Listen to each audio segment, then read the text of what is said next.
That's the wrong... There we go. There we are. We're live. Welcome to the first podcast. First official podcast. First official podcast, episode 1. And the first podcast since fucking before the whole Rona thing happened. Like, Jesus. The meltdown. That's a good way of putting it. Never mind lockdown, the meltdown.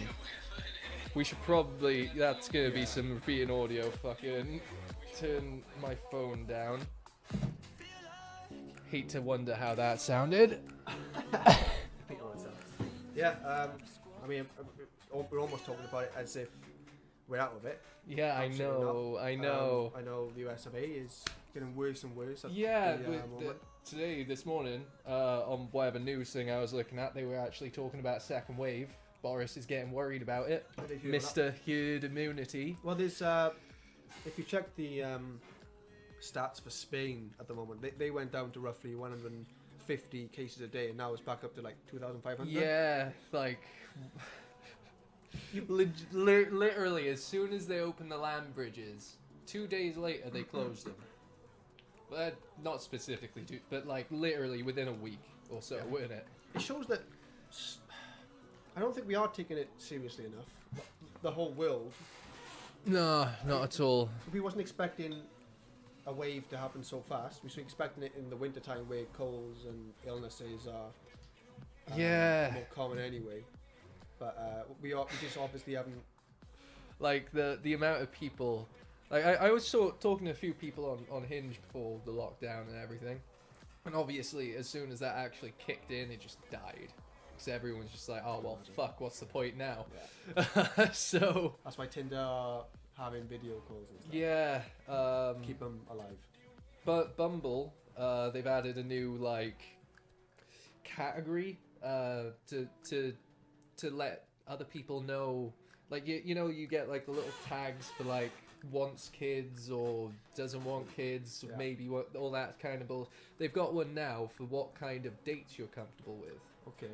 So you've got video dates, socially distanced dates, and dates with a mask. Okay. It's like that's still illegal here, isn't it? Like.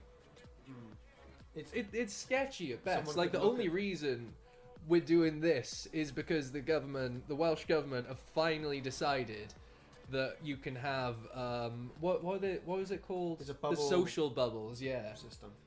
So a household can meet up indoors and not have to worry about any of the social distancing rules. Hence why we're not wearing masks.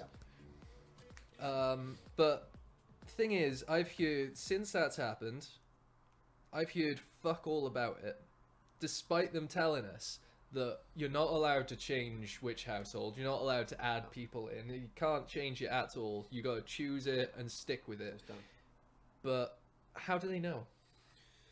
Well, that is the thing, there's no way of regulating it. They wanted to bring a tracker app, but it hasn't happened. Oh and that's, God! That's almost. I'll be getting into that. I'll be getting into that. But, let's save that for a bit later. Even so, there's no way of tracking everybody. No, there not have been at all. people throughout this pandemic who have gone wherever they wanted, seen whoever they wanted inside the houses and whatever. And it's people like that who have helped the killing of hundreds of people. Yeah. It's quite sad that. And yet there's still people that think the entire thing is a hoax. Yeah. It's 5G. It's all 5G. Anyway, we all know this.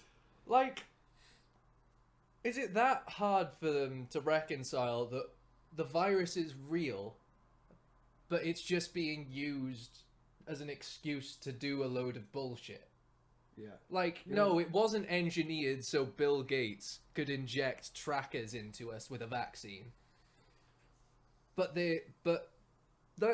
go on to the track and trace app. Let's kick off with that. Yeah. But 100%, the NHS X app was created as an excuse to track the public and harvest our data. 100 fucking percent. Yeah. Once it's there, it will be able to access your locations and that information can probably be pulled at any time. They were gonna scrape more data than TikTok, I promise you. Yeah. I can imagine. And all it took was someone to go into like the terms and conditions of the app and all the app permissions and see that these things were turned on. And then if you go into these things, you find out how dodgy. Let's have a little look. So let's open up the Chrome bit.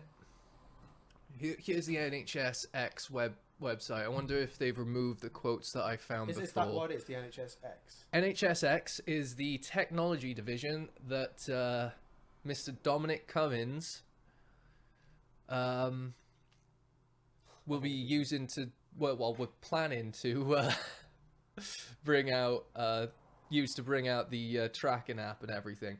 The issue is that the UK government, unlike just about every other country in the world that I know of, didn't want to use Apple and Google's APIs to build the app because they relied on having a decentralized platform, which means that it would have been essentially impossible to track and scrape data from people. So somewhere on this website, I'm not sure where to look exactly for it, but somewhere in here they were talking about the okay, here we go. Apps and tools for patient care, maybe. NHS access. Just mention if you go up the NHS app, that's just a simple as school way app, I imagine. Yeah. Somewhere on here they were they had something talking about the track and trace, and within that it literally said that they would be essentially harvesting all user data for future features. Now, I don't know about you, but that sounds malicious as fuck. Yeah. Like, I don't care who you are. You do not have the right to take all that data with no actual justification. There's no way that data will only be used for this purpose of coronavirus people tracking. Like, what extra features could a track and trace app have that would require every bit of your personal data? There's no need. At all. Like, people were up in arms about this with Facebook, all the way up to the Cambridge Analytica scandal broke. And, like, people still don't really understand what the problem with a lot of that was as it is. And honestly, I think the fucking Tories are just trying to take advantage of that. Because they got into no shit for Cambridge Analytica and Leave EU in it. Remember fucking... So Cambridge Analytica was totally fucking dismantled after the scandal broke. The company was essentially just gutted. It's probably not shut down, and it's still active, just under different company names. It under different shells, you know. But that company was taken down and destroyed by the public, and all of that shit. There's no trust in the company. Why should they have been in the first place? They were literally advertising themselves as a way to skirt democracy. But my biggest thing about that is while Cambridge Analytica were working with Leave EU, the only reason Leave EU didn't get in trouble and the Tories didn't get in trouble for the whole... well, I say the Tories, technically at the time, David Cameron was the leader of the Tories and he didn't want Brexit to happen. But let's face it, the UK government's been going through, like, constant coups since the 2016 it's still really funny referendum that he didn't want Brexit, yeah, yet called for a referendum. He didn't want it. Fired badly to the point where 8 o'clock the next day he's like, okay, I'm out. I need to go. Yeah, you basically voted me out. Like, he didn't want it. Boris Johnson did, however, and he went to visit Leave EU. Only reason that the Tories and Leave EU didn't really get into trouble for what they did in the 2016 election is because Leave EU wasn't affiliated with a political party, which is absolute tripe because Boris Johnson personally went to visit them. and they were endorsed by Nigel Farage. Oh yeah, massive. So, Head honcho. so fast forward to 2020, and Dominic Cummings, the man who literally used or facilitated the use of what has been described by the UK High Courts as weapons-grade psychological warfare on the public, he now works as the right-hand man, the advisor to the Prime Minister of the UK. And he's running all of the NHS digital bullshit to create the track and trace app and God knows what other services. And it's a little ironic, seeing as he was one of the ones caught to be breaking the rules. Yeah. Like, how do you still get put on a project like that once you've been caught breaking the biggest rule that's going on right now? And to top it off, he's a self-described anarchist. Of course he is. He's a That's what that's how he justifies it. He's a self-described anarchist, and he is the right-hand man of the Prime Minister. Unelected. He's got basically no qualifications for the position, other than he managed to control the vote of the public in the referendum, essentially. It's quite dangerous, especially when you consider that the Prime Minister is also Boris Johnson. I can remember just to even say, innit? I can remember the conversation when we must have been like 14, 15 at the time. We were in school, and there was like news articles going around about how Boris Johnson could end up becoming the next Prime Minister or something. And we were all laughing at it like, oh yeah, we'd vote for him. That'd be fucking hilarious. Yeah. At the time. Yeah, it is kind of hilarious, let's be fair. Yeah, it's funny because we thought it would never happen. And then it happens, and then it's not funny because then it's scary. Because now we know how dangerous that hilarity is. Yeah. We knew it at the time. Like, we were making the joke because we knew it was going to be fucking hilarious because it'd be an absolute shit show. Yeah. Imagine having this fucking big blonde buffoon that tackles, like full-on rugby tackles little Asian kids running the country. Oh. Can I just find the video that represents God, do it, please. represents our Prime Minister. He's also another rugby tackle, but he's actually playing football. So he just has no concept of any rules, I guess. Wait, what? He's playing football and he's rugby tackle? You've never seen... I'm not sure I've seen that one. What are you even typing?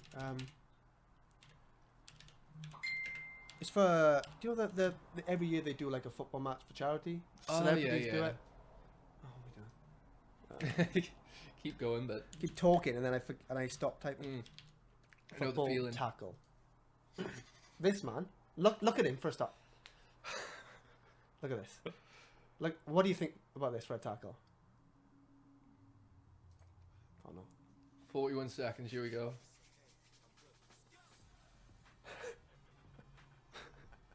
Look at him straight back at what the fuck? Look at this tackle. I hope it shows it a bit closer. He's probably trying to get See this? Of course he's wearing number 10 as well. Like, what the fuck are you doing, you nods?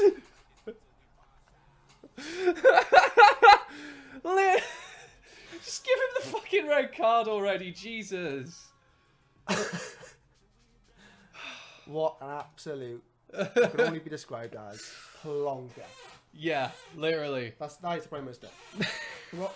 Do you know, like, we was back many years ago. We'd have quite hard ruling prime ministers who were quite. Come on, buddy. Who would do some questionable things. Thatcher, for example. Yeah, many before him was. Or even if they did good things, they were kind of also not the best of people. Yeah, my nan would argue Blair. Yeah. Because he did a lot for like social housing and the elderly and stuff like that. But I think a lot of people hate. Was Blair around 2009? No, I was Gordon Brown. That was David Cameron. I think it changed over to David Cameron.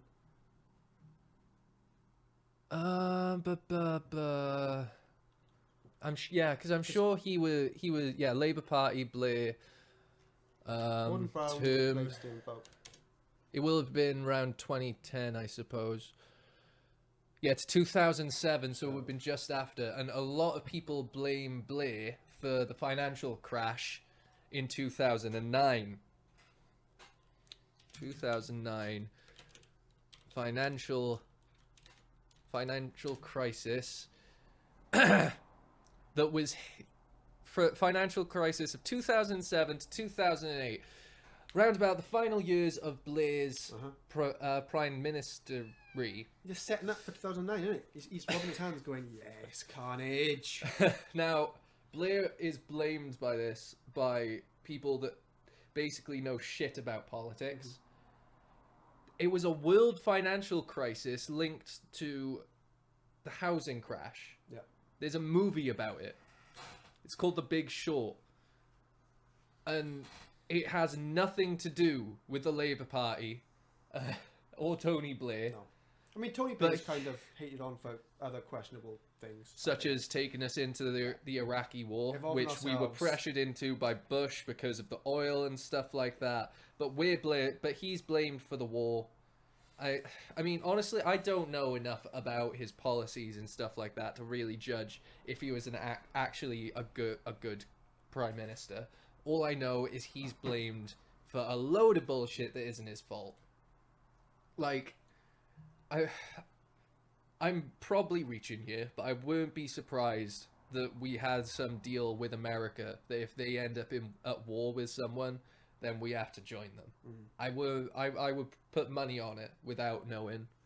So, and even outside of that, having America flying overhead to go to war in Iraq and being like the middle ground between the pond and America. Yeah.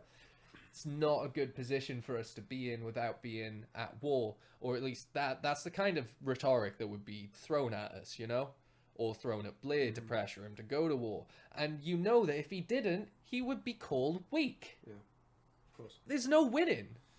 Because weak is the person who doesn't want to fight. Because that is being weak.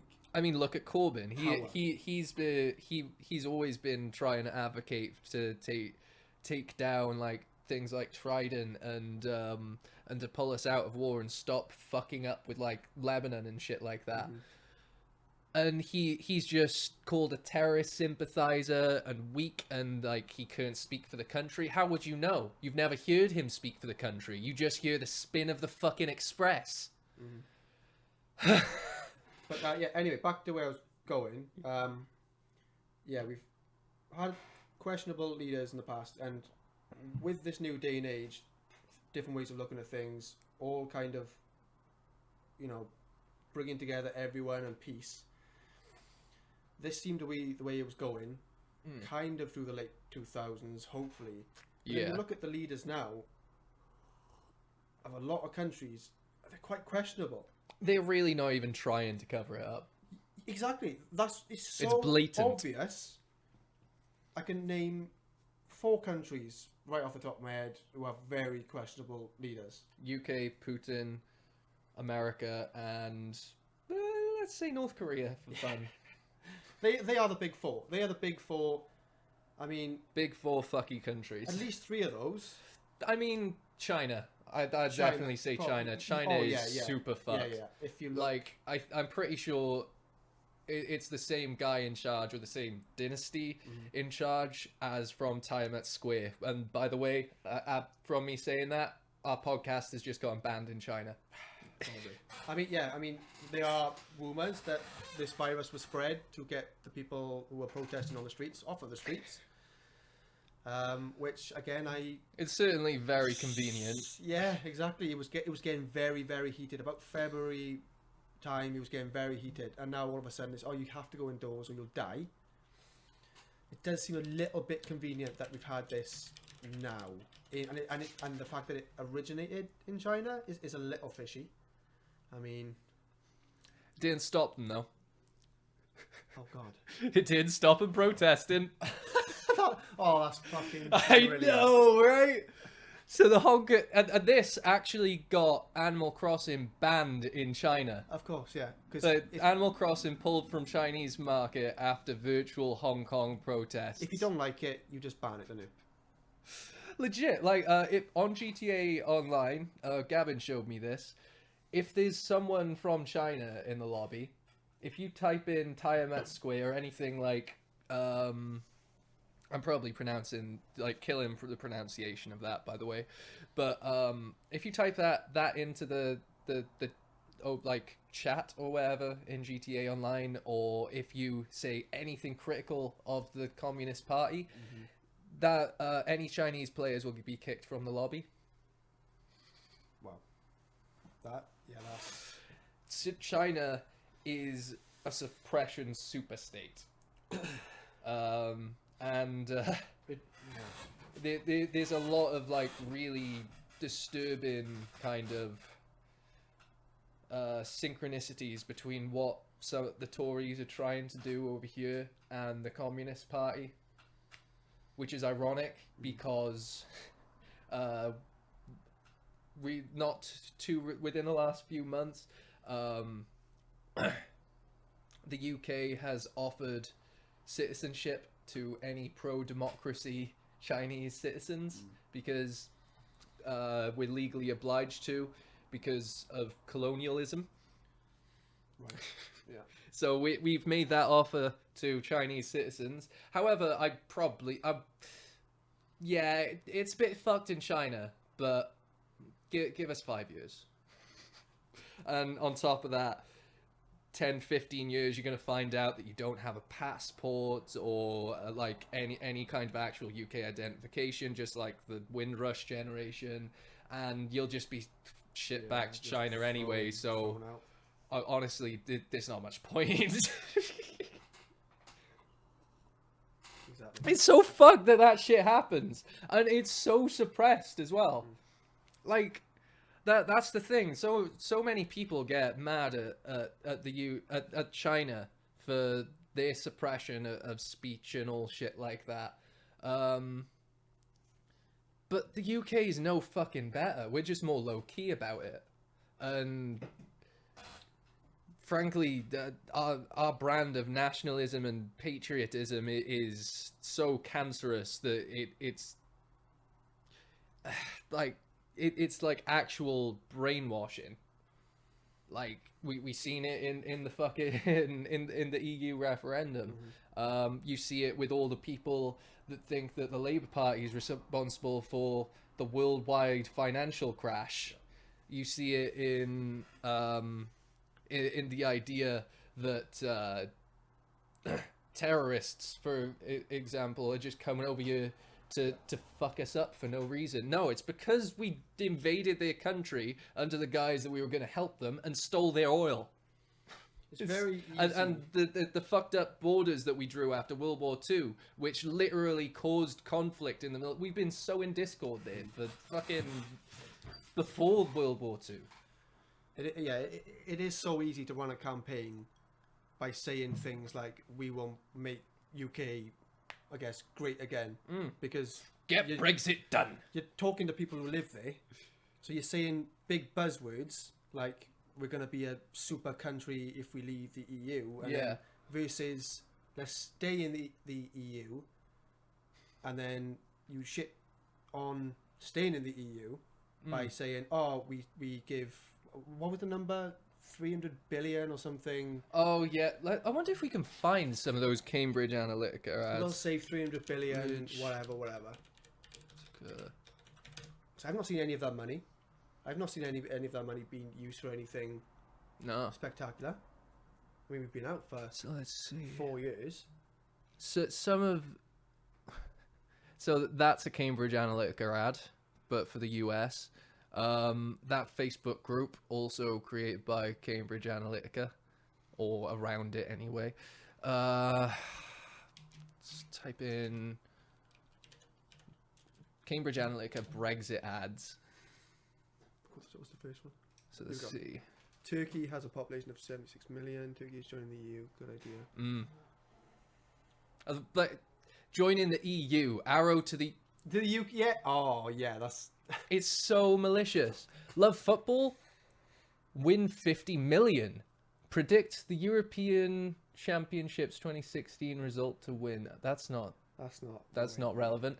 UK blocks our ability to speak out and protect Poland.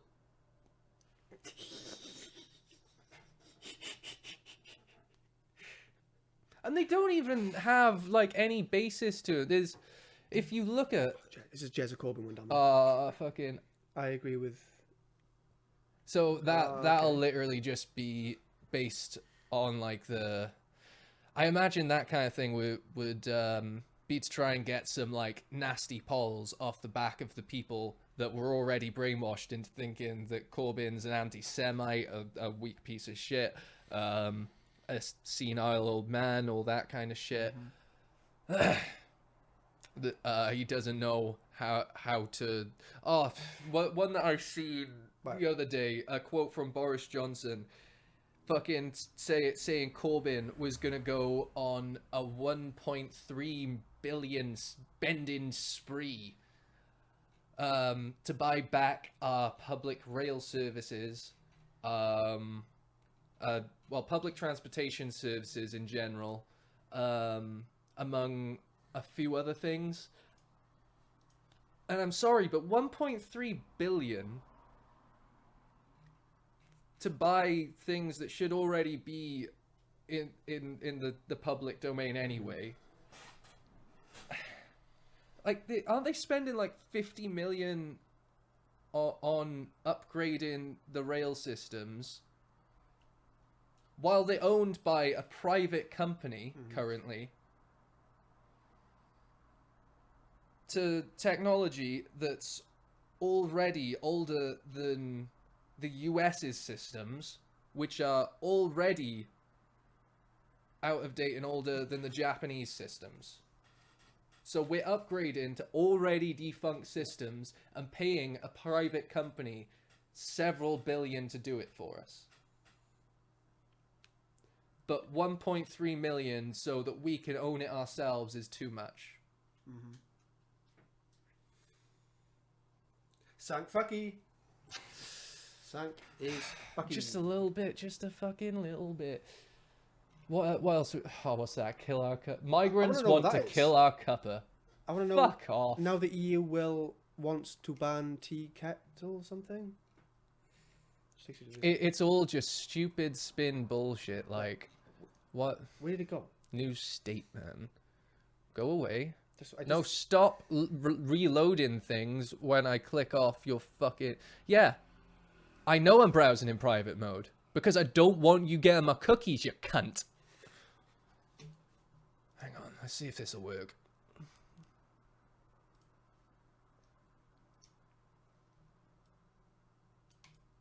Let's just fucking get rid of it. Block it. Done. Bet it won't scroll now. Yeah, being a cunt. Okay, well, we can kind of see the pictures anyway. The European Union wants to kill our cuppa. No, they don't. British buzzword. Get rid of. It's literally just all spin and bullshit. There's another Turkey one. 76 million people are being, I assume, granted visa-free access to the UK by the EU. That's how free travel works. You enjoy that when you go to your Spanish holiday home. Basically, that's what it's saying is now you will have to pay to go on holiday a little bit extra. Because you're now that's what they're avoiding saying. Yeah, I know, but basically, if you turn it the other way... Yeah, literally. If we leave, then we have to pay money to go places. Yeah, like we have to actually get tourist visas. Yeah. We send 350 million to the EU every week. Let's spend it on our priorities instead, like the NHS, is it? Again, this... Like, he finally announced that there's going to be pay rises within the health sector, but not for nurses. So for who? Doctors and social workers. Guaranteed it won't hit all of them. Bet it's mostly going to be private sector, and no NHS nurses get a pay rise. Despite the fact that for, I think, 7 years at least, they haven't even had their wages increased to adjust for inflation. No. They're on, like, basically minimum wage. They're a core fucking faucet of the British, of the entire British fucking, you know what I mean? I can't think of a word for it. The NHS nurses are basically the foundation for our entire fucking free healthcare. So if we're not paying them, then they're going to move to private healthcare because they get better pay there, which means we're not going to have NHS nurses to be able to work for the NHS, which means the NHS would have to pay to bring in private nurses to make up the numbers, which means less money for the NHS, which means that slowly but surely the NHS is just going to get weaker and weaker and weaker until they finally say, oh, we need to move to a private kind of healthcare, like Nigel fucking Farage said, the fucking private broker. He's a commodity broker, right? You know what that means? He earns money off of general commodities, such as agriculture, food, medicine. So your stuff to survive stuff. Yeah. So Nigel Farage has a vested interest in the NHS being scrapped for a private system. As an MP, he should, as an MP and a commodity broker, it's a conflict of interest for him to speak on matters like that for a start. Yeah. And frankly, he didn't even have a point to back it up. He just said, we need to move to a private insurance-based medical system. That's all he said. And I don't know a single place where private healthcare actually really helps. Like, everywhere that I've seen, it just makes healthcare in general more expensive, to the point that people can't afford it and have to pay insurance for the chance to be able to afford it. Like America, for example, way back in the 1960s, they I think it was the 60s, around that time, they were mostly charging all of their procedures at cost. So you didn't need insurance. Some people had insurance if they could afford it, because why not? Maybe they had some other conditions that might get complications, and the private insurance helps out. But most people didn't have it because they didn't need it. So then, while private companies were bringing customers, as they called them, to the hospitals, they're not customers. They're fucking sick people that need medical attention. Yeah, that is the It's thing. not a fucking customer. You can't brand them first and foremost as customers. Nah, like, That's a very wrong way of looking about people's health. see, this is why, like, this is why private companies cannot be trusted to look out for the needs of the people. No, because there's always money involved. They are always built to look out for their shareholders. Yeah, it's all about profit. Any for-profit company is trying to do us the dirty. So these private insurance companies were bringing in customers to the hospitals, and they decided that because they brought so many customers, they deserved a discount. Okay. Of course, the hospital couldn't afford to give discounts. So the hospital bosses, each individual hospital, decided that, you know what, we can't afford to give you discounts, but what we can do is artificially inflate the prices and give you a discount on that. the insurance companies turn around like, I mean, it's a discount. That's what our boss sees. Yeah. So yeah, that works for us. And I'll, at first thought that seems kind of illogical, right? Because the insurance companies are still paying out more. Mm-hmm. But then you think about it again, if prices increase on all medical procedures, so that insurance companies can get a discount, then that means that people that don't have insurance are going to have to pay those inflated prices. Mm-hmm. Many of them can't, so now if they want any kind of siblings medical care without getting into massive debt, they have to buy insurance. So by the hospitals increasing their prices, it got more customers for the insurance people. While the insurance people were paying out more money, it works out a net profit because they have more people to buy an insurance, and they can charge more for the insurance because the prices have gone up. They have a reason to. Like, they didn't have to disclose anything about why the prices were going up. Mm-hmm. So from there, the whole thing just snowballs to the point where you have to pay, like, I think at minimum $200 for an ambulance call out. Wow. In most states. I've seen a hospital bill where a hospital bill for the birth of someone's first child, and they asked for the itemized bill, and they had this thing on this little line on there, skin to skin contact. He asked what this meant, and it meant the 2 seconds in which they took the baby, cut the cord, and handed it to the mother. Skin to skin contact. They charge $2,000. $2,000 for that. $2,000 to hold your baby for 2 seconds after you just pushed it out your fucking vagina. And you've been carrying it for 9 months. They charge you $2,000 to hold something that you've been carrying about for 9 months. For what is entirely yours. Yeah.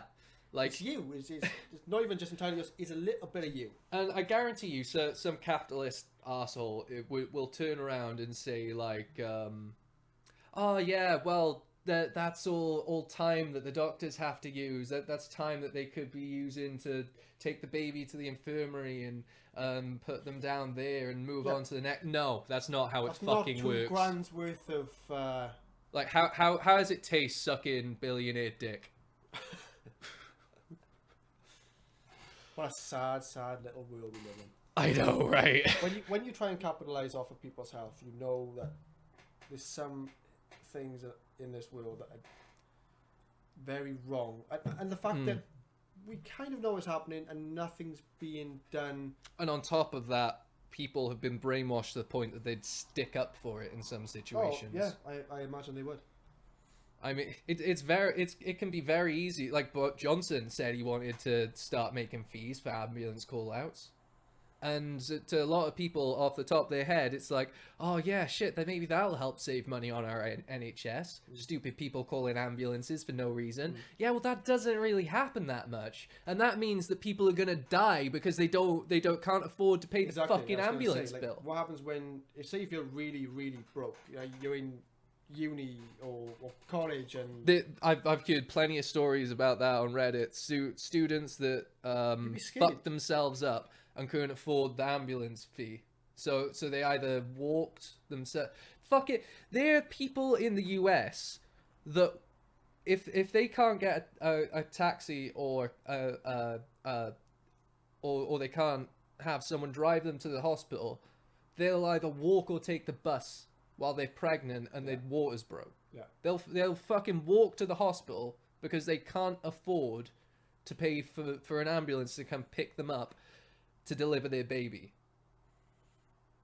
Do you reckon they gotta charge extra for that kind of service because you may need to have someone who is ready to catch the baby as it falls out or on standby? You could make that argument, but then I can easily argue back to say that on behalf of the government and the health service, that's negligent to the the babies that you're trying not to abort, because I know you're devil's advocate, but like, okay, so maybe it costs more to have someone on hand to catch the baby if it pops out. What if it pops out while they walk into the fucking hospital, and just I just like thinking, pro-life until it pops out, you know? do you have to pay more than that $200?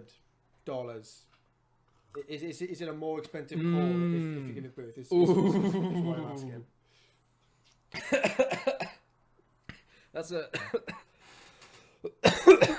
That's an interesting point.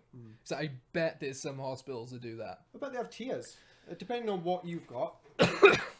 So interesting thing about how the price increases work out. Jesus Christ. Excuse me. He's gone. Oh, it's the Rona. Fuck him up. Yeah, so interesting thing about how they work out the price increases, yeah? It's unique to every hospital. Every hospital has their own master book of charges for individual therapies and medicines and stuff like that, and there's no standardization for it whatsoever. One hospital down the road might charge, say, $200 for a C-section. The one up the road might charge $500. And they try, a lot of the time, they try and justify it based on the renown of their surgeons and shit like that. Just try and really upsell it as if like, oh, we're the best for this kind of procedure, and that's why we charge them. Just fuck up and heal us. Yeah, we're not looking for the best. We're looking for just, if you can do We're the looking job. to function as human beings. Yeah. And maybe if I get my arm mangled, I want to be able to hopefully save it. I shouldn't have to pay extra for the chance to save my fucking arm. If that might be like an ultimatum, it's like, oh, you can pay this small price and we'll just chop it off. Or you can pay a good chunk of money and we'll try and save it. I just had a wild idea, yeah? So I'm gonna cross some personal boundaries a little bit here, probably. Are you circumcised? Nope. Neither am I. How many people do you know that are circumcised in Britain? I mean, do I know, personally? I know of two. Two of fucking a lot of people. I know one. Wait, is Davis? Yeah. Okay, two. I know two. Yeah. Dowie and Davis. Yes, that's the word. I mean, imagine someone else from school as well. Yeah, there's probably more, but in general in the UK, it's less common. In the US, however, there's a lot of like stigma around the idea of a foreskin, and it's actually, if you still have your foreskin in America, generally you're in the minority. Why do you think that might be? Everything we just talked about, why do you think that might be? What can we something to do with money? While we have the NHS, we have no reason to push circumcisions. Oh, It'll only cost us really? money. So how much do they charge per circumcision then? how much are they charging for that? Oh, Big Pharma is literally charging to cut off a bit of your dick, and telling you it's a good idea. They're selling you the idea of chopping the tip of your dick off. It's almost like and America welcomes it. It's almost like when you give birth, it's a little add-on. Oh, do you want the little add-on package? We just give it a little snip. Literally, they'll say like, "Oh, do you want your child circumcised?" For the longest time, there was the rhetoric that it's healthier and cleaner. Yeah. Like, okay, yeah, sure. If you don't tell your child how to wash their dick, it's cleaner. But I mean, that says more about you as a parent. Mm-hmm. So why not just tell your kid to wash their dick? Tip of the day: wash your dick. Wash your dick. Save 200 quid. Oh my god, that's actually wild. I can't believe I hadn't realized that before. There's like so much stigma in the US around the idea of, like, to the point that like I've heard stories on Reddit of girls that would like walk away from a guy that has a I was gonna say non-circumcised penis because of the stigma, because they think it's just inherently more dirty and shit like that. Like, there's a reason people have a foreskin. It's first of all, it protects the sensitive tip of your dick. Second of all, that's why I was mad. I don't want to get too into this, but like, does it when it rubs on your underwear? Like, does that get? I just feels uncomfortable. Yeah, that's sensitive fucking skin. Yeah. So, not only does it so, what was my first point? Was it it was gonna protect the it's gonna protect the sensitive skin. It's gonna give you a lot more leeway so you don't snap your fucking bungee. And what was my third point? It keeps it cleaner because you got that little bit of skin over it. It's two ways. It literally does the opposite of what they advertise for a circumcision. As long as you're and I'm pretty sure, like, I'm probably gonna get called anti-Semitist for this, but I'm pretty sure I'm probably wrong, sure, but isn't the reason that Jewish people have the circumcision something to do with like masturbation and stuff? Because that's frowned upon in the Jewish culture, isn't it? I'm not too sure.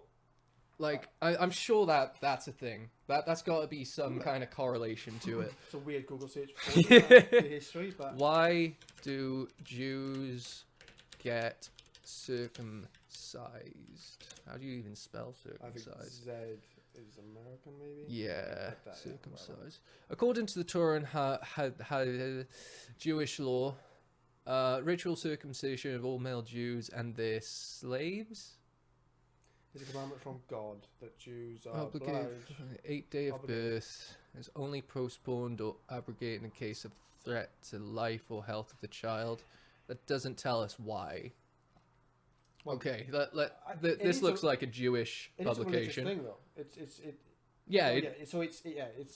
It's a commandment from God, but why? Why is God commanding? Let me use incognito mode without being fucking thrown from your website, you pieces of shit. No, you. Fuck you. Okay, New York Times. That's gonna block me as well, innit? Oh no, we're good. Nope, there it is. There it is. Fuck you, Bezos. Is it the New York Times that he owns, or is it like Evening Stand? One of them. I don't know. Okay. When Jewish parents decide not to circumcise, we can't read that either because it's behind a paywall. BBC, here we go. Jewish circumcision. Okay, so here's the quote. This is my covenant you shall keep between me and you, your descendants after every male among you shall be circumcised. You shall be circumcised in the flesh of your foreskins. It shall be a sign of the covenant between me and you. He that is 8 days old among you shall be circumcised, every male throughout your generation, whether born in your house or bought with money from any foreigner who's not of your offspring, sold slaves. What? Yeah, what's with all this fucking slave talk with the Jews? What? Yeah, but why? I not to be a dick. I haven't read that much into Jewish culture outside of what we've had in RE. Mm-hmm. Like it's just a bit. I did. I think I got a C. I didn't pass Welsh. I didn't pass Welsh either. I legit, I was super interested in RE in school, but you weren't allowed to ask questions. Like, you just had to learn the syllabus and that's it. I can remember the first few classes we had, I was trying to ask questions, and Miss What's-Her-Face, Bartley, was it? Yeah, Miss Bartley. She'd just get annoyed at me because she couldn't answer the questions. It's like, well, what's the point of religious education if you can't educate us on the questions we have about religion? Yeah. RE when we was learning it was just this is the set things that we want to teach the kids. We don't really want them asking questions because it can get a little awkward. It's like you can't that we're just curious. It's just curiosity. Yeah, like the closest we ever got to like any kind of questions answered about religion is when Kayla said that she was Christian and like actual proper Christian, and Miss asked if she'd be all right answering some questions from the class, and that was it. Yeah, they do always make the Even effort then, if there it is was... someone of a certain religion Yeah. to ask them. There was a kid in my primary school and he would never do RE lessons because I have no idea. Might have been like parents didn't want him to, stuff like that, which is ridiculous. Like, why would you not want to teach your kid about other cultures? Like, are you that scared that he's going to become fucking Islam?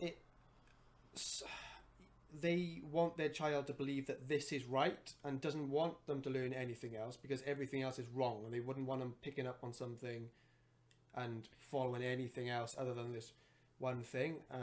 It's really, really sad because, like, religion is a really beautiful thing at its core. It's a group of people that are coming together on a load of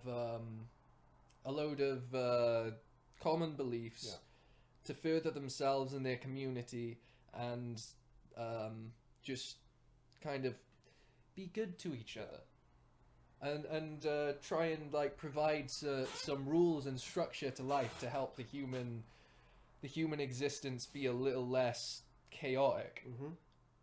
But then I understand it. But then it's nice to have something to look like there's literally even something.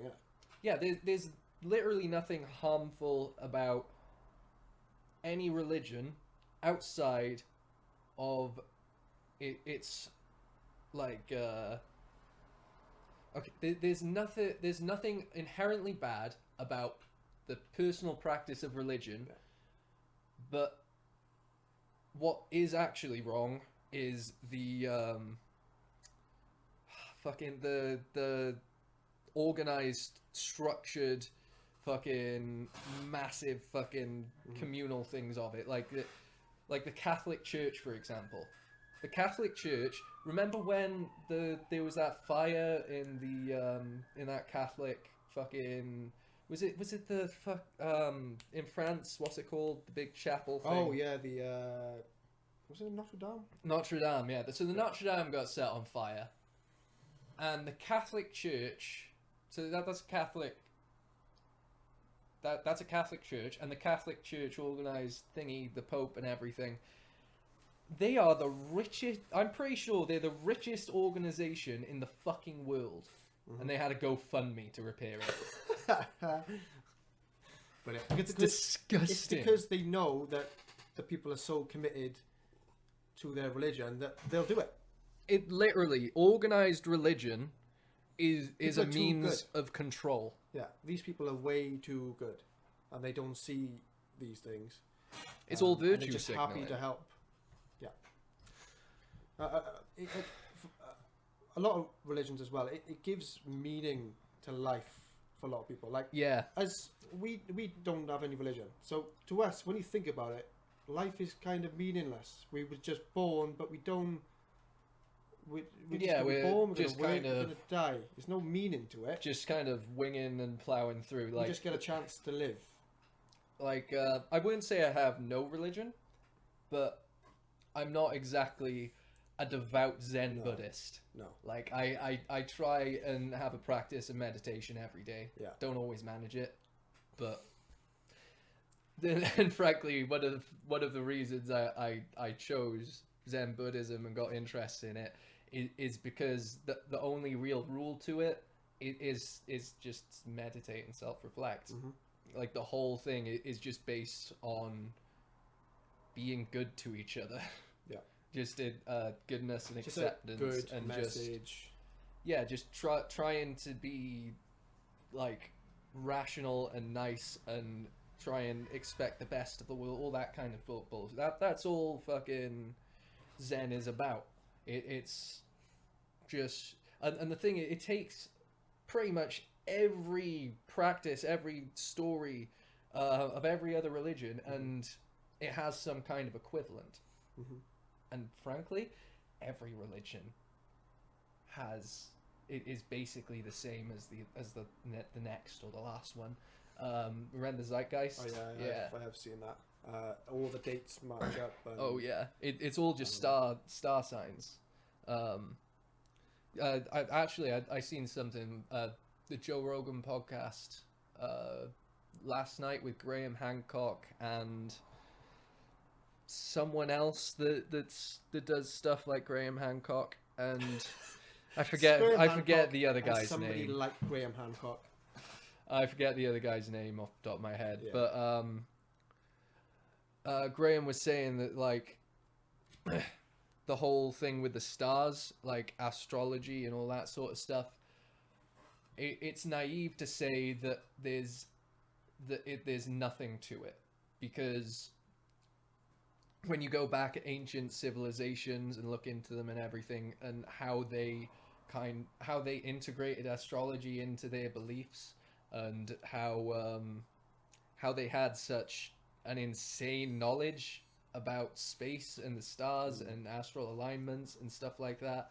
Like the Mayans, the Mayans had the ability to track comets. That's something that we didn't think was possible till the 1700s with I forget the guy's name, but the guy that basically invented telescopes, all spacey type telescopes. Big boys. Yeah, I forget what his name, but he was an orphan. He was picked up after his orphanage got destroyed by some rich guy, and he was brought on to make a lot of like optic lenses and stuff like that, and he's the guy that discovered the whole light spectrum using a prism, the whole dark side of the moon. Yeah. He's the guy that basically discovered that. And so how are they tracking these comets? Are they just the only way I can see, because obviously they didn't really have any type of measuring equipment to even like line up with the stars and track. But yet their pyramids and stuff like that line up perfectly with constellations. Same with Egypt. Yeah. Like the pyramids of Giza and all that, the three in a row line up perfectly with Orion's belt, which is mad, considering they should have known nothing about the stars. We just think of them basically as savages and slave owners. Also, let's go back to this whole Jewish thing. Yeah, so Moses, he was all like, let my people go and everything, but we keep reading things about Jews and slaves. Like, yeah, it's a bit contradictory, isn't it? It's weird. Watch now. We mentioned Jeremy Corbyn critiqued the Jews. We're gonna get labelled anti-Semitic now. Get banned, but We're gonna get banned for anti-Semitism. Right, this is the last episode. Look, I'm not anti-Semitic. I'll cut my dick off. Okay, that would get us banned. Yeah, let's. All right, moving swiftly on. Like, honestly, like any and all religions, I respect all the facets of them until it gets to the point of organization and control. Because the Stanford Prison Experiment, there's that whole thing of absolute power corrupts absolutely. And when a religious leader runs one of the richest organizations in the world and gets a GoFundMe to fix one of his churches, that's fucked. That's cheeky. Yeah. Yeah, that he's being a cheeky Yeah. boy. Meanwhile, you got the fucking Dalai Lama that's just trying to tweet out nice shit on Twitter every day. Like, just trying to point out how we need to be good to each other. Good vibes. Right, moving on anyway. Let's see. Well, have we actually hit on any of our notes yet? No, I didn't actually get to my first. All right, so...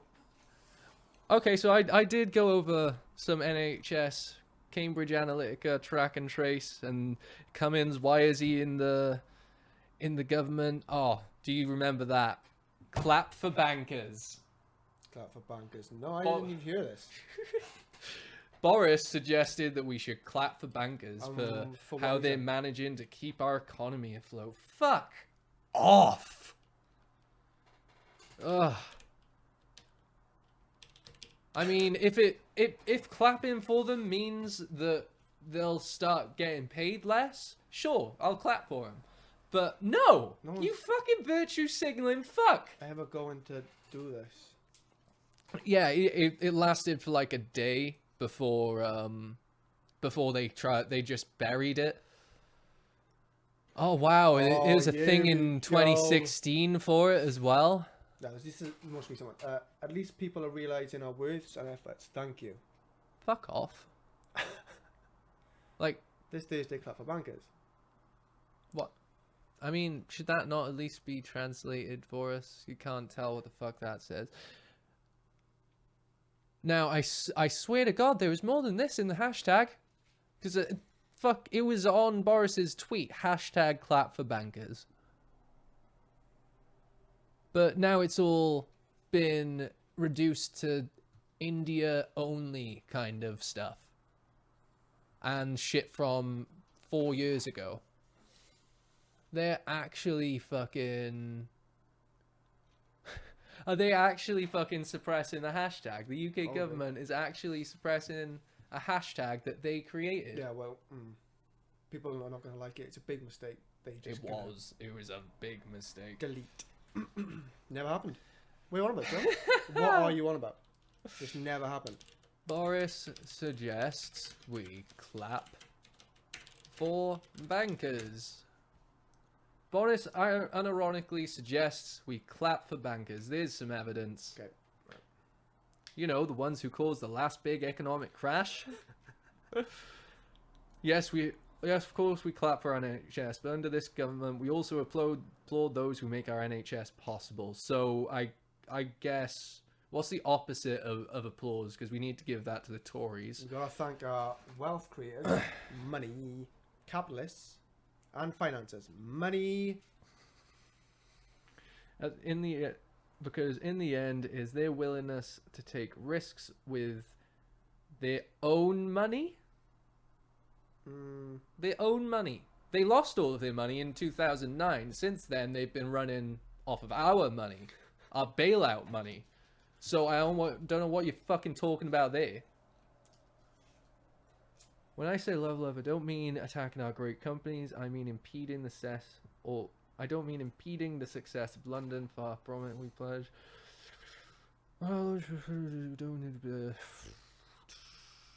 Or launching some punitive raid on wealth creators. I don't believe in tearing people down any more than I believe in tearing down statues that are a part of our heritage. Okay, so I think that's a good segue to move on to the Black Lives Matter stuff. Well, so I can remember you come over to mine to grab or to hand back the flash drive to build your computer, yeah? And this was not long after we had the lockdown protests. People protesting the fact that we were in lockdown or still in lockdown.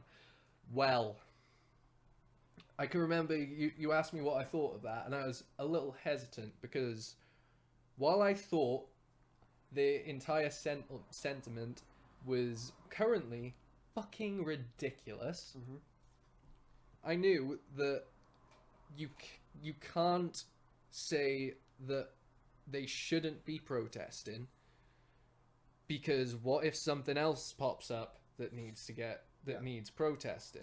You can't shout down at one protest and say we can't protest in a pandemic, because something may actually crop up that we need to protest for. It's more of a fact of you're just being a bit silly. What you're fighting for is the right to be able to just do what you want and therefore spread this disease and kill a load more people. There's nothing really worth fighting for.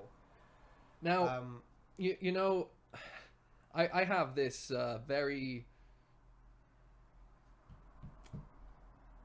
interesting opinion, let's say, that for a certain subsection of the people that protest in lockdown are protesting the same thing as Black Lives Matter.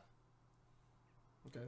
Government overreach, police overfunding, and just general abuse from government to the public, or authoritative services to the public. Because a lot of the argument for the fact that we're still in lockdown, in America, for example, is that it's unconstitutional and it infringes on their rights, and they should be able to go out and do whatever because this is a free country.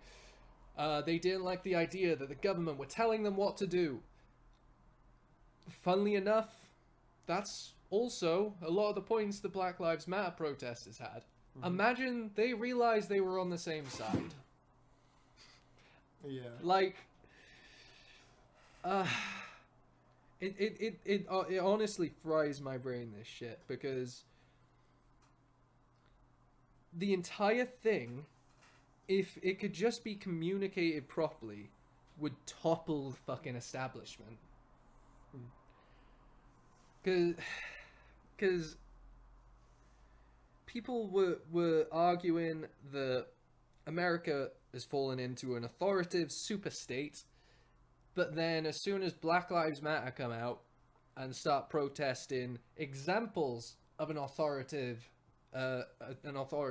super state with evidence, such as an elderly man being thrown to the ground by a policeman and bleeding out of his ears immediately. They walked past and they left him. Many protesters. Oh, but that was fake. Did you get that? Oh, was fake? yeah, that was an actor. That was an actor. Yeah. Yeah, he was an Antifa actor because he went down a bit funny.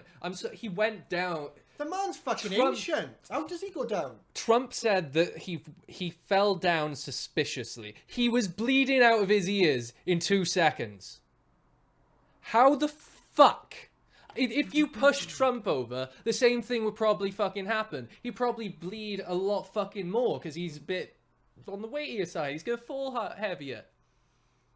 And he had the fucking nerve to blame it on Antifa, a terrorist organization that he just invented.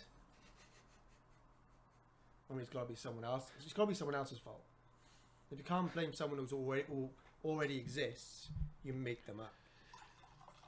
There's a good few conspiracies on the whole Antifa thing as well. Okay. Yeah. So interesting tidbit, right? So there's this thing called the what's it called? The Patriot Act. Okay. So the Patriot Act has all of the, I think it's the Patriot Act. It was legislation introduced after 9/11 to give the police and secret services extra leeway and extra ability to be able to push against terrorists and stuff like that.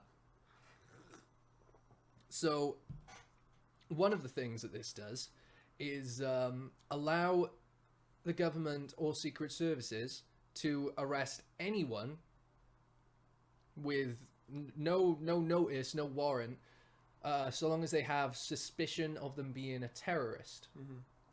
So the president created or decided there's this new group, Antifa, domestic terrorists, and they're operating within Black Lives Matter, and they're causing all of this damage and everything. You know what also is in the Patriot Act? Anyone that has been accused, not convicted, accused of being a domestic terrorist or a terrorist or anything like that, you lose your right to vote. Okay. So So what's the bets that Trump knows that? Let's be generous and say that 60% of the people in the Black Lives Matter protests are going to be lefties voting against him. So if he can arrest a fuckload of those people on terrorism charges or terrorist suspicions, then they're not allowed to vote in the upcoming election. He accuses them, then they lose their chance to vote. So he can literally and the thing is, pick the people who he doesn't want voting against him. Like, obviously, at some point the charges will get dropped because there won't be evidence for a lot of people. No. But guarantee that won't happen until after the election. Yeah. It'll be a long period of time before this. I mean, the accusing could happen very close to the elections. Like I shared a post on Facebook recently, which was showing the police using like this UV dye to tag protesters for later arrests. Wow. And did you see the videos and reports of secret police just literally abducting people, putting them in the back of a car, driving away? Literally unmarked car, unmarked military uniforms, grabbing protesters, dragging them into the back of a car, and driving off. Scary stuff. That was pretty scary stuff. Yeah. And people will, and yet still people believe the narrative that protesters are causing all of the trouble and they're being bad people and just making it worse for themselves, despite all the reports of protests being organized and then miraculously a pile of bricks showing up at the location, or even unmarked police driving around handing out bricks. Yeah. I seen a video of someone that you could call Antifa just destroying the pavement in front of the police for fun. Protesters grabbed him, handed him over. They literally charged him, picked him up, like 3 of them just holding him like a massive sausage, just handed them over to the police. People want peaceful protests. It's not about hurting people. Literally anyone things. Anyone there that wants actual progress and believes believes in the stances and the idea of what the protests are trying to put across, want it to be peaceful, because they know that if it isn't, they discredit it. Yeah. Who the fuck is going to listen to violent protesters? Exactly, it's all about image. Yeah. You want to be seen as people who want to fight, but also want to do it peacefully without hurting anybody. And if the police are attacking back, that makes you look even better, because you are being peaceful, they are not. Of course, you are going to get them idiots who will go overboard to see it as a chance to loot, to attack people, whatever. And not only that, there were also reports of undercover police being discovered in like protester outfits, or Antifa outfits, as they call it, just all black black zip-up hoodie, black shirt, black trousers, all of that kind of thing. Yeah. Undercover police at the protest solely to escalate. Oh yeah. To ramp everyone up. Yeah. Get the ones to be the first brick thrown. Yeah. Because they know they're not getting, they're on a sting. They're not gonna get in trouble. No. So they just fuck shit up, get everyone else going. Like, all they have to do is throw the first brick so the police have an excuse to run at the protesters. And then all the other protesters either just stand there and get beaten or fight back. All they need is that one excuse. So this one, Manhattan Bridge, this one really fucked with me. Because it's a little bit fucking insane. So apparently a load of protesters got stuck on the Manhattan Bridge with NYPD blockades each side, and there were a load of people trying to take footage of this, trying to take photos and things like that, and supposedly they weren't able to. And some people did some digging. It turned out to be all iPhone users that weren't able to. So they did some digging, and they found out that Apple has this patent intended to prevent people using their phones excessively at music events or comedy shows, stuff like that. Get people to put away their phones, stop videoing shit, because you won't look at it later anyway. Mm-hmm. Well, we already know what the American government are like with hacking tools and shit like that, and exploits. Snowden is a great example of this, because the CIA were or was it NSA? Both, whatever. Mm-hmm. They were using an exploit or a number of exploits in a load of operating systems and services to be able to get access to just about everyone's webcams, everyone's entire internet history. That's where the whole meme of my NSA agent or my CIA agent comes from. Mm-hmm. So they were using an exploit that they found and didn't disclose to, which, by the way, it's illegal to find some sort of an exploit in a computer system and not disclose it. Mm-hmm. But the police, the CIA, the FBI, whatever, they found this shit and they used it to create a mass surveillance system for the US government. Who's to say that they hadn't found some way to exploit this patent that's in iPhones to be able to remotely disable the cameras? Now that is some dystopian shit. Get rid of the evidence. Don't want any of that going on social media. Keep a good image. People were like up in arms against Apple for it for like a very short while, but honestly, Apple didn't need to know about it. If they have like even a semblance of the technology for that patent implemented, then somehow, someone, some way could find an exploit, and if the FBI, CIA, police get their hands on it, they could build a device to be able to exploit that. It's that simple. This is mad. Chopping them on the bridge. Yeah, like why?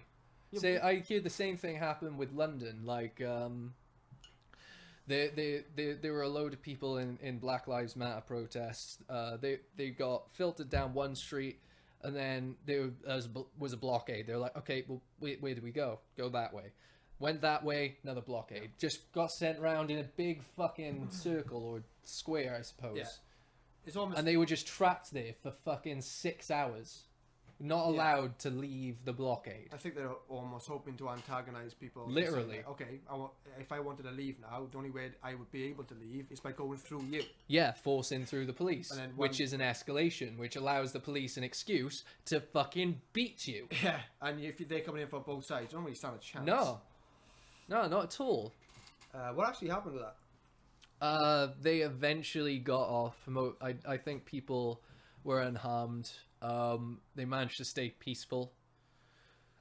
They were just trapped there for a good few fucking hours. Occupy Wall Street. Oh wow! So this is a repeated practice that the police the U.S. police have done. This is from 2000. What was it? 2011. Yeah. Occupy Wall Street protesters lured onto Brooklyn Bridge and trapped before arresting a fuckload of them. Oof. Mm. So that's a strat they've used before. Yeah. When was that? 2011. 2011. Oh wow. Very, very. I think Occupy Wall Street was a protest around the financial crash, basically shouting at bankers, like, get in Wall Street so they can't get in and do their business because fuck them and fuck what they're doing with our tax money. Okay. So, let's see. So we've gone over some of the BLM stuff. Yeah, Colston. What do you think about the whole thing with the statue in Bristol? Oh yeah, them taking it down. Remind me of Colston. So there's Remind me of what this guy is known for. There's a very interesting history for this statue. Most people don't know, but there's been petitions to have it taken down since the 90s, I believe. In fact, not long after it was even erected, I think there was some protests to take it down. But That's interesting. every time it fell on deaf ears. The statue was recovered from the harbour and put into safe storage, as if to almost be put up when all of this is blown over. Fortunately, there has been a statement by the mayor, and he says that it's going to be put into...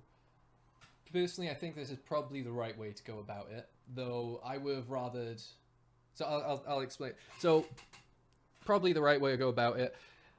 The mayor said that he wants that it's been recovered so that it can be put in a museum, in the Bristol Museum, so that they can actually show the statue and explain the history, and it's going to kind of history now is the fact that it got pulled down in 2020. Yeah, exactly.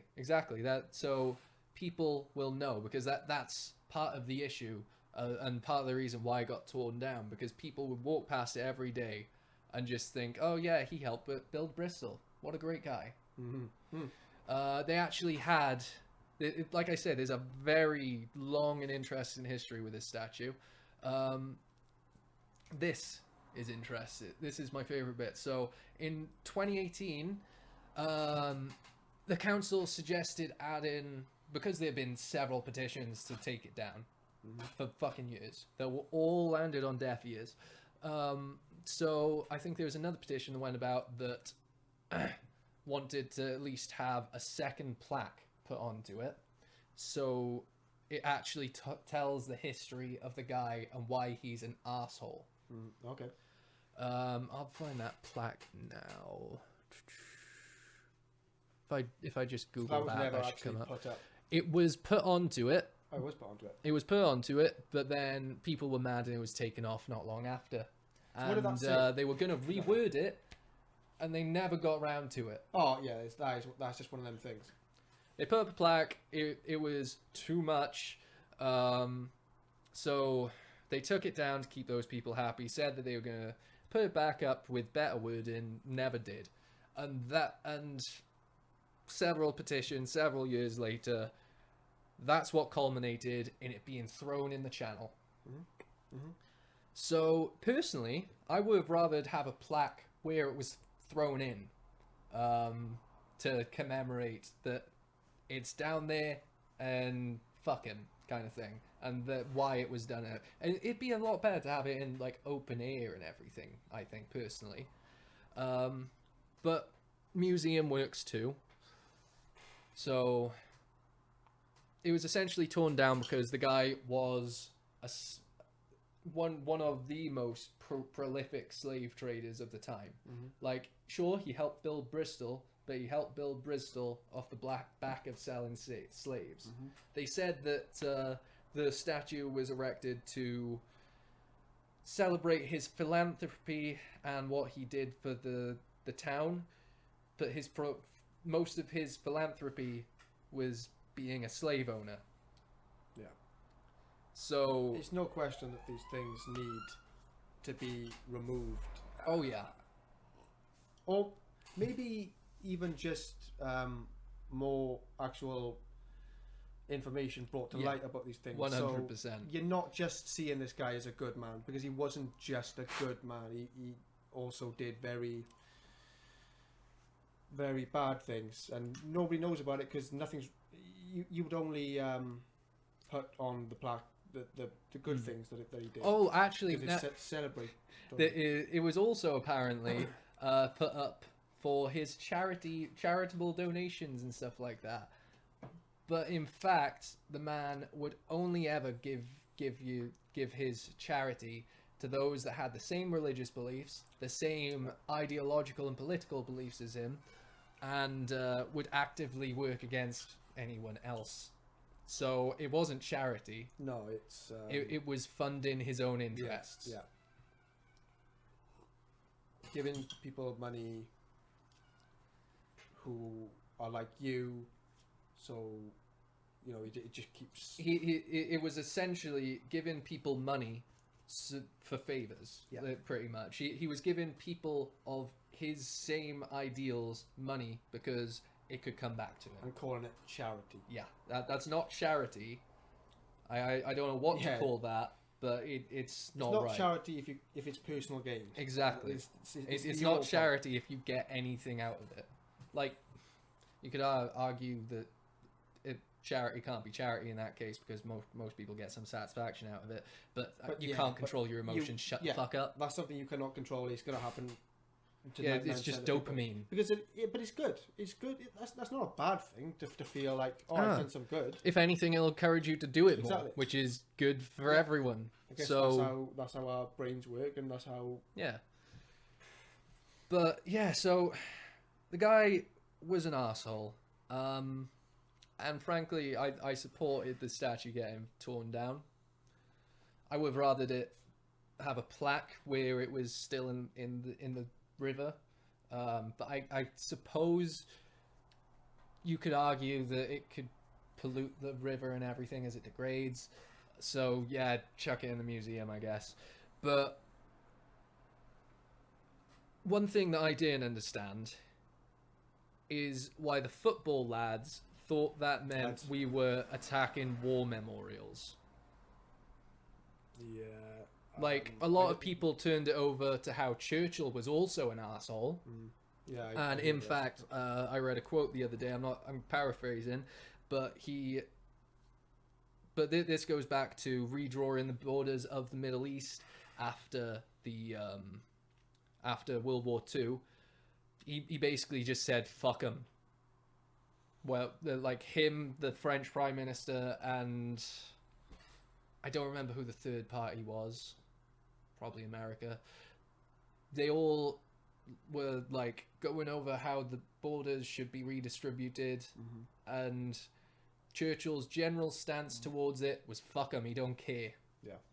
So they literally sowed discord in the Middle East because fuck 'em. That is Churchill. That's why people were trying to say that he's an arsehole, and that's why specifically some of his memorials were being attacked or defaced. And obviously Churchill has a lot of followers who...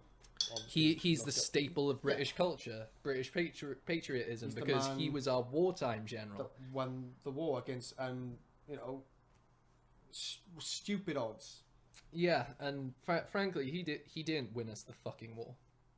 Like, you can't pin winning a war on one fucking person. No. He had strategists. No, if you want to say anyone won the war, Alan Turing won the fucking war. And you know what we did to him? We fucking castrated him because he was gay.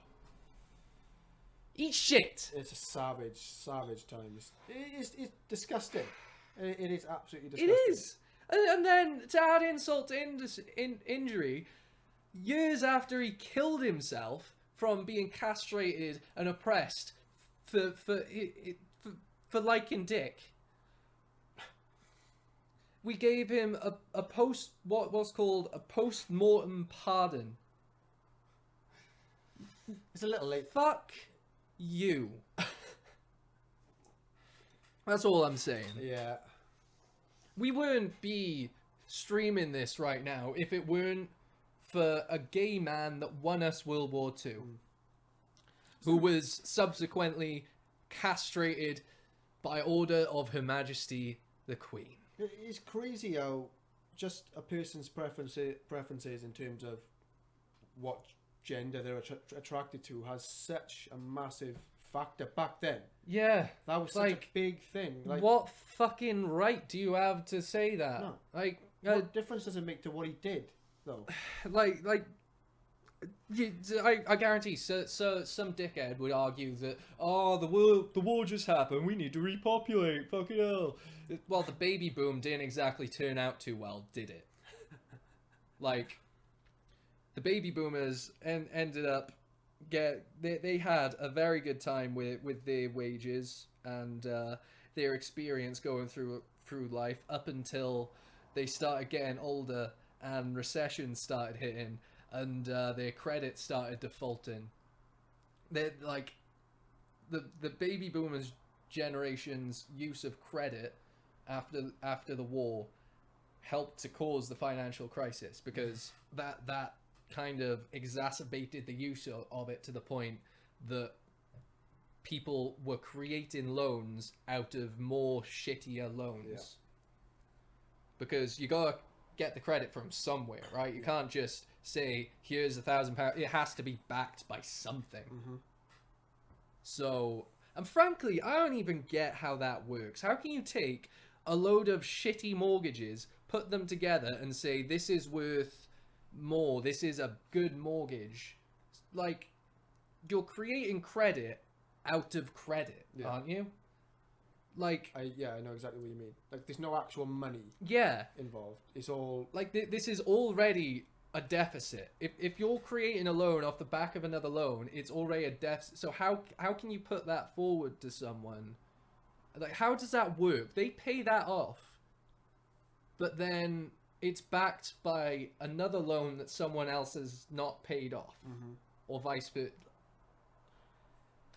Yeah. So, what? Yeah. I know what you mean. This it doesn't end in that case then. No, Because that's pretty basically what caused the crash. Eventually, those loans are just gonna collapse in on themselves because it's backed by nothing. It's like it's there's all, nothing to collect the money from where if something defaults. And then if a payment's short, other than the person that was lumped with 5 other people's mortgages. I don't know. It's finance is an evil world. So here we go. Is that the one? Yep. Here we are. Back. We are back, and I think we're gonna. That's not the right button. There we go. We're gonna go a bit of a lightning round, I think, now. So I've got a lot of points I want to go through. Facebook point cloud. This is an incredibly disturbing thing that I've mentioned to you a few times before, but it's actually starting to get implemented now. So if you've seen on Facebook, there are people that have these weird pictures that are like 3D-esque. They're not 3D photos, but they've been algorithmically generated so that they have depth and they move with the gyroscopic phone. I saw a lot of people sharing this when it first. That's enabled. That's enabled by something called Facebook Point Cloud. It's essentially an AI algorithm that can take a photo, look at all of your other photos, and use them to stitch together a 3D photo for you. Okay. Get the fuck out, Yes, Facebook. that is looking at all of your photos. Go away. You fucking creepy fucker, Zuck. Yeah. And it really depends on how, like, is this going to be viewed by other people, or is it strictly AI? And even so, that's still quite borderline, creepy. And you know what makes it worse? Facebook Portal. Facebook Portal. They announced this in, I think it was around about 2015, 2016, not long before the Cambridge Analytica. No, it was after, which is why I thought it was so fucking ridiculous. But they announced Portal and Point Cloud at one of the developers conferences. It's essentially an Echo show. And it's being marketed as a smart screen, smart assistant for everyone, massively marketed towards grandparents, obviously, to stay in contact with their grandchildren and shit through Messenger. But this, that's the easy target. this target. Like, generally I may not have put 1 and 2 together, but when they announced Portal at the same time as they announced the Facebook Point Cloud stuff, they're just trying to get into your home to take pictures, to be able to fucking stitch it all together with Point Cloud. It's almost a kind of attempt at what Amazon's already kind of done a lot. Yeah, they're diving into Amazon stuff. The Inside only your home. difference is that, as far as we know, Amazon don't have The thing is, nothing I see Facebook here is it's like anything I've not seen cloud. before. Exactly, that's the dangerous thing about it.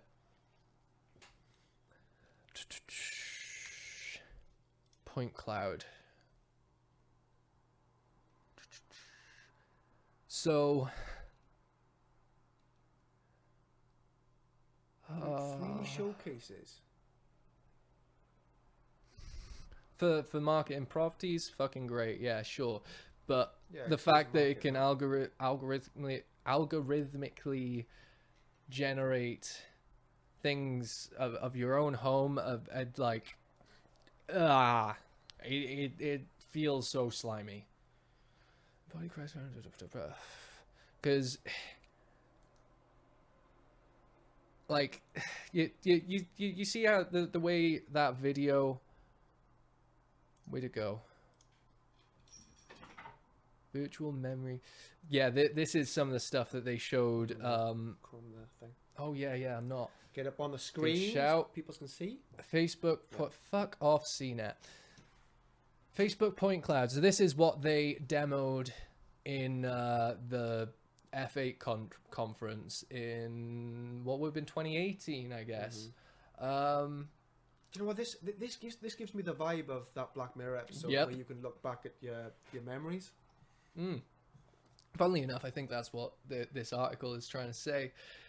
This is the original kind of shit that they showed for us, and that's one of the pictures they used to generate it. Whatever that is one of the pictures they used to generate it. They use a load of separate pictures and Stitch them together. AI learning and algorithms and shit like that to cleverly stitch together what they think your entire environment would look like. I think it bases it off of things like, I guess they could, like, say if a person was in the room and stood in a certain place, or even like a video, they walked a certain way, they can predict that there's something there to make them walk in a certain way. Yeah, so yeah. they can put things where they think, yeah. So like this video here, this would all have been just singular photos, which the algorithm would have stitched together to make the transitions. Yeah. And in theory, because of the way it works, you can like free float. Do you see that artifact by there? While it flows through to the next room. That's creepy shit. Look at that. From singular fucking photos. They can literally map your entire house through the photos you put up on Facebook. And they said that at the conference. They said that they would be able to take the photos on... Zuckerberg literally said this at the conference while he was showing it off, that they can take a couple of the photos from your timeline and build an entire 3D floor plan of your house. No! Fuck off! So I've probably spent longer than I needed to on that already. Yeah. But very interesting. So there's also the TikTok data snooping. Turns out they literally take every... Like, you know how there's been bullshit about data permissions, all that sort of stuff. The TikTok app takes everything. Literally everything. From the metadata in the photos and videos you upload, to your browser history, to your clipboard. Anything you copy and paste, they can see. They get that data if you use their app. So they can gauge the kind of person that you are. Yeah. From And this. they've used this data as well as just like live moderation to suppress people, suppress creators with disabilities or disfigurements or stuff like there's literally statements from TikTok higher ups that they wanted moderators to flag channels of people with that they thought had autism, that were in a wheelchair, that didn't meet the standard kind of idea of beautiful. Okay. And they essentially capped all of their views to a max of like 1,000 or 10,000, something like that. So, they people it was at the top, everybody else who you know, because and then the justification for it was that makes the platform more approachable, because they think if you open the front page to see a load of disabled people or ugly people doing well, they're gonna think, nah, I don't like this platform. It'll turn you away. Oh, that's everything wrong with this world. Yeah, it's everything wrong with social media. Oh god, And it makes you feel sick. Nothing's really happened with it. So TikTok's fucked. Leave it alone. Do you have TikTok? No, I downloaded it I downloaded it once. Fuck. I downloaded it once very quickly to see what it was about. Got very confused. I was just like, fuck this. You know, there's some, you know, it's been known to have some questionable stuff. Mm-hmm. Someone who works with me who is 50 plus. Yeah. Obviously, he doesn't know all of this. He's not very techy, but he's Yeah. like, oh yeah, I got TikTok. There's some quite nice girls on there, and me and my mate just kind of looked at each other, and you know, there's a lot of younger women. Oh yeah, like I guarantee it's already been used for grooming. Oh yeah, 100%. Yeah. Like that's it happens in YouTube, which is fucked. YouTube comments. But TikTok, it is pure fucking jailbait in some cases. Mm-hmm. Like it's an app that encourages you to do fun dances. That's exactly what. Well, that's part of this. It's basically Musically and what's that other one? Musically and the Songify, is it? It's like all the it's trying to be Vine, yes, Musically, yeah. Songify, all of that kind of basic bullshit. You know what I hate? The ones we got these guys and they're like lip syncing. Yeah, that's like themselves and they're swishing their hair. Oh my god. Yeah, that's like the Musically type bullshit. Stop that. Come on. Get in the bin, as they say. Look at yourself in the mirror. Watch your Fucking this back and go, do I want to be this? What do you think about the E-boys, Zuko? I mean, some people do like it, but oosh. But yeah, TikTok is like the whole dance trend with it. It's a pedo's dream. That's all I'm saying. Yeah, I'll do that. Okay. But one positive thing that come out of TikTok. Come on. So there's this. Okay, where to start with this? So there was a subset of there is a subset of users on TikTok. They were distilled down to the K-pop stans, which basically means K-pop superfans. Mm-hmm. And they've been doing a load of things to kind of, as a community. I don't understand how community works on TikTok for a start before we get into it, but supposedly many of the communities on TikTok have been figuring out ways to fuck with the president. One of which, Trump decided it'd be a good idea to have reservations for his rallies. Like you can reserve a spot, guarantee that you'll get in. So, the TikTok K-pop stan community decided that it would be a genius idea, and frankly it was a genius idea, to go to his website and book every single spot. Oh yeah, I saw this. And never show up. Yeah. So Trump has his rallies and the turnout's nothing compared to what he expected, which wastes his money, wastes his time and other people's time, and just makes him look like an idiot, a knob. Yeah. But there's this senator that frankly I want to marry. I don't know how to say her name, but it's often abbreviated to AOC. It's like Ostasio Cortez or something. I'm sorry I haven't learned your name yet, dear, but I will. But honestly, you know how I love just like ranting and raving about the bullshit politics stuff and like all of the all of the like contradictions and everything. There's so many videos of her on Facebook just basically tearing apart like massive corporate CEOs on their bullshit, tearing apart. She was one of the few people that actually had good questions for Zuckerberg. She's honest. She's essentially the female Corbyn. I'd say she actually knows what she's talking about and has the ability to rip apart the bullshit that's presented by the other parties and the bigwig capitalist bastards. So one of the things was she was ripping on GE because they charged the US government something like 250 million for this little piece for like a fighter pilot or something.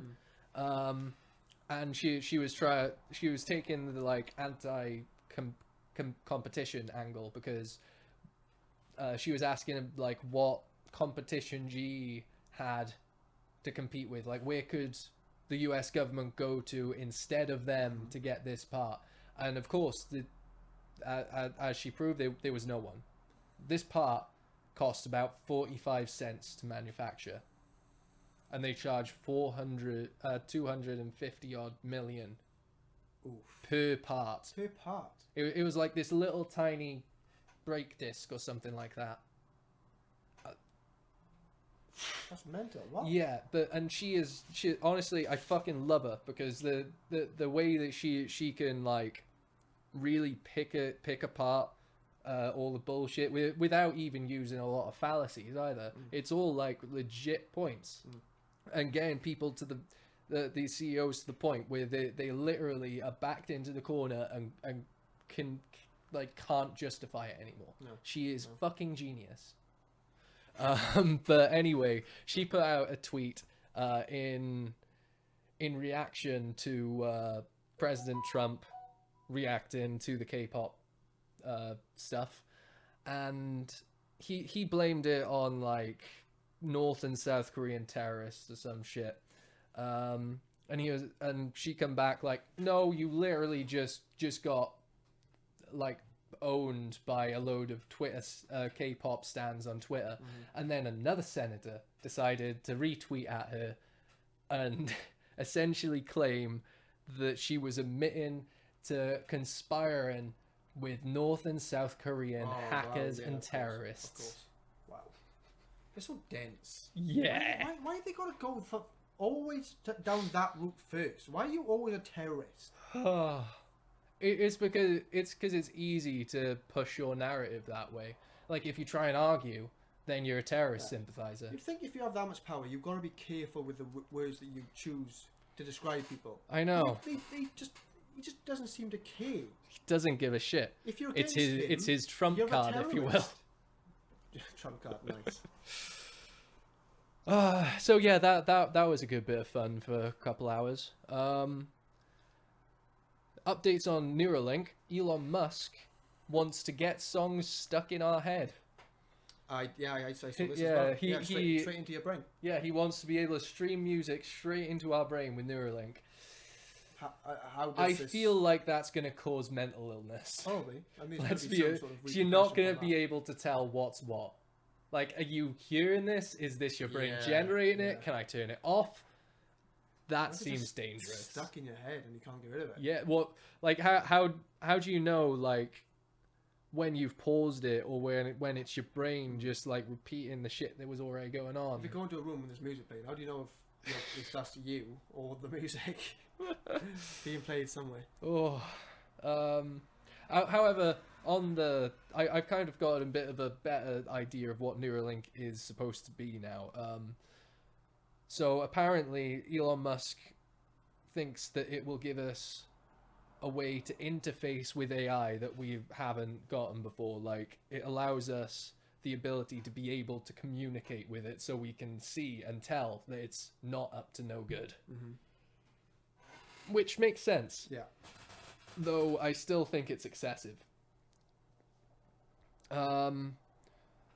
Also, I just want to say that the unified Windows platform is a load of dog shite, never works, and Microsoft should just shut the fuck up and stop, because you're charging people money for Games Pass when half your games don't work. Just putting that out there. Just putting that out there. Me and my mate Jake both have had the same problem with Fallout 76, where it won't launch because we installed it on our second mass storage drive rather than our boot drive. You're not using my fucking. How big is it? It's a probably big game. It's like 70 gigs. 70 gigs, yeah. 70 gig. I got 250 gig SD. I've got a few games on there. I literally can't fit fuck all else on there without degrading the performance. So the way that they're trying to make Windows, the unified Windows platform, work is literally just fucking with the computer. The amount of times I've had bugs with Windows in general after installing a game on that platform. Like your fucking experience with Minecraft Dungeons. Because that like, sure, your RAM had a part to play in it, but guaranteed it was also to do with the Windows. Yeah, I mean, it was able to run a lot harder to run games like Call of Duty and what else was we playing? Destiny at the highest settings, but then Minecraft Dungeons, fuckery. And the one thing that really just fucks me off with it the most is the way that you don't have permission to move your files. You can't just go into the directory and think, oh, I need a bit more storage on my boot drive, I'm going to move it to my second hard drive. You're not allowed to do that. You literally don't have permission to move the files on your own computer. Nope, you ain't allowed. It's not yours. Yeah. So, I mean, legally, technically it isn't. You have the license to it. Even with Steam, it's the same. Like, I don't own a single game in my Steam library, despite it being worth a couple thousand. Even though, yeah, it just gives you access. Yeah, I just have the license to be able to download and ripped away use from it. you anytime. Yep. Eventually, in like, say, 70 years, I may actually lose games on my Steam library. Probably. Never know. Also, there's the thing, like, Steam has to have permission to distribute as well. So if they don't renew rights to distribute a game, then technically they could pull it from people's libraries. Like, digital ownership of digital content is essentially non-existent. Which is bad. It's kind of fucked. Okay, I get it, buddy. You're hungry. We'll feed you in a sec. We just got a couple more points to get through. Going all over the 2-hour mark now. Ooh, all right. So, okay, those 2 points are a little much to get into now. 5G didn't cause COVID, but doesn't mean we shouldn't worry. Technically, there are some studies to show that it could lower your immune system, and I've been told, haven't looked into it personally, but supposedly there's been a pandemic at almost every iteration of like radio technology. When radio first came out, when we got 1G, when we got 2G, 3G onwards, apparently there was some sort of pandemic or risk of pandemic that coincided with each of them.